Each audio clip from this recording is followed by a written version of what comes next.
boat A can travel 80 kilometer downstream in 8 hours. Okay. அதனுடைய distance எவ்வளோ அப்படின்னு பார்த்தீங்கன்னா 280 கிலோமீட்டர்.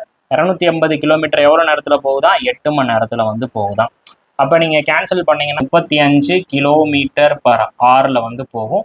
இதுதான் அதனுடைய டவுன் ஸ்ட்ரீமோட speed. And the upstream distance is 25% of the downstream distance in 14 hours. இப்போ அப்ஸ்ட்ரீம் எப்படி இருக்கா? 25% ஆஃப் த டவுன் ஸ்ட்ரீமோட டிஸ்டன்ஸ்.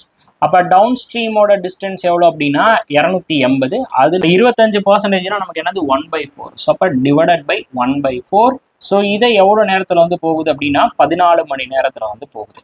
அப்போ எவ்வளோவா இருக்கும் அப்படின்னு பார்த்தீங்கன்னா இங்கே வந்து அப்போ 5 கிலோமீட்டர் பர் ஹவர் அப்படின்றது upstreamoட speed. If the speed of the boat B in the still water is 35% more than the BA. Okay.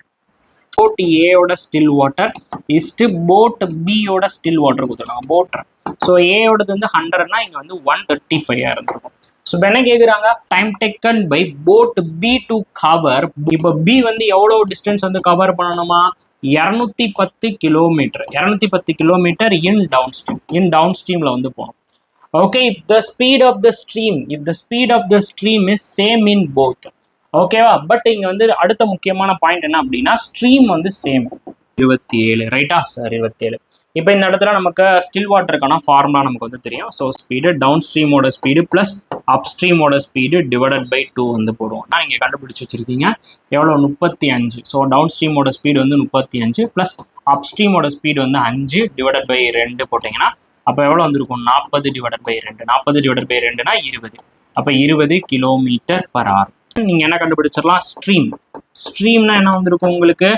Speed difference of அப்ஸ்ட்ரீமோட ஸ்பீடு டிவைடட் பை 2. ரைட்டா? அப்போ என்ன பண்ணுவீங்க? Kilometre per hour. 15 kilometre per hour. உங்களுக்கு ஏயோட still water எவ்வளோ அப்படின்னு பார்த்தீங்கன்னா உங்களுக்கு 20 கிலோமீட்டர் பர் ஹவர். அப்போ இந்த 20 தான் நமக்கு எவ்வளோ? 20 கிலோமீட்டர் பர் ஹவர். இந்த இடத்துல நீங்கள் என்ன பண்ண போறீங்க? இன்டூ 1 வந்து பண்ண போறீங்க. இப்போ இன்டூ 1 வந்து பண்ணீங்கன்னா இங்கேயும் உங்களுக்கு ஸ்டில் வாட்டர் எவ்வளோ வந்திருக்கும் அப்படின்னா 27 கிலோமீட்டர் பர் ஹவர். 20. இப்போ பியோட ஸ்டில் வாட்டர் எவ்வளோ அப்படின்னு பார்த்தீங்கன்னா 27. ஸோ நமக்கு வந்து ஸ்ட்ரீம் வந்து 2 இடத்துலையும் 1. ஸ்ட்ரீம் எவ்வளோ அப்படின்னு பார்த்தீங்கன்னா 15. அப்படின்னு பார்த்தீங்கன்னா 42. ஸோ ஸ்ட்ரீமில் வந்து ட்ராவல் பண்ணுமா 210 கிலோமீட்டர் டிவைடட் பை 42 ஸ்பீடு போட்டிங்க அப்படின்னா இது எதால் மல்டிபிள் பண்ண வரும்? 5ஆல் மல்டிபிள் பண்ண வருமா? அப்போ 5 hours பயங்கரமாக யூஸ் ஆகும்.